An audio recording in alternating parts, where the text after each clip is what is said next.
I'm Caroline. Welcome to EECS 183. Today we are going to go over scope and I will be following along with you here. So let's get started with some concepts and definitions.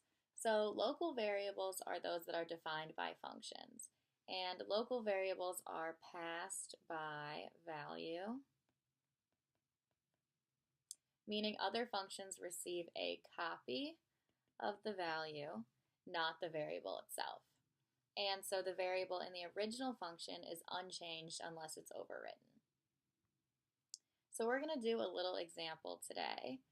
And so you can see here that we've got two functions, bar and foo. So we're going to end up calling those functions in main. So let's do this example together and we can compare how global variables work versus local. So first we can see we've got one global variable declared, x, which is 2. So we're going to draw memory diagrams to work through this. So global variables gets its own box right there. And then we jump into main. So main gets its own box in memory. And the first thing that happens is we see out x. So I'm going to put our output down here.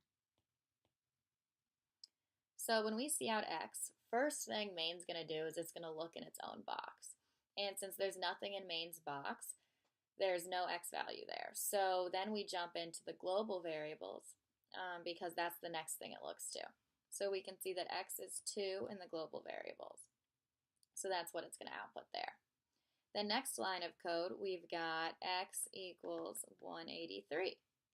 And then the next line, we see out x, and now main has a variable x. And so since that's the first thing it looks to, it will output 183. Then we jump into this function called bar. And so we're going to hop into bar here, and bar is going to get its own box in memory.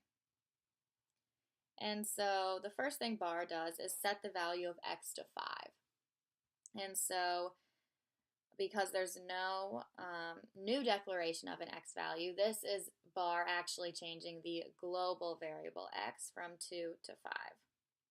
And then the next thing it does is declare a new variable x and sets that equal to 25. And now we see out x in bar, and when we do that, the first thing it does is again looks at its own memory box first. And so it's actually going to output 25. And then bar exits, and that deletes from memory. So that's going to go away, and then we jump back into main, and we see the next line of code is to see out x, and so x in main is still 183.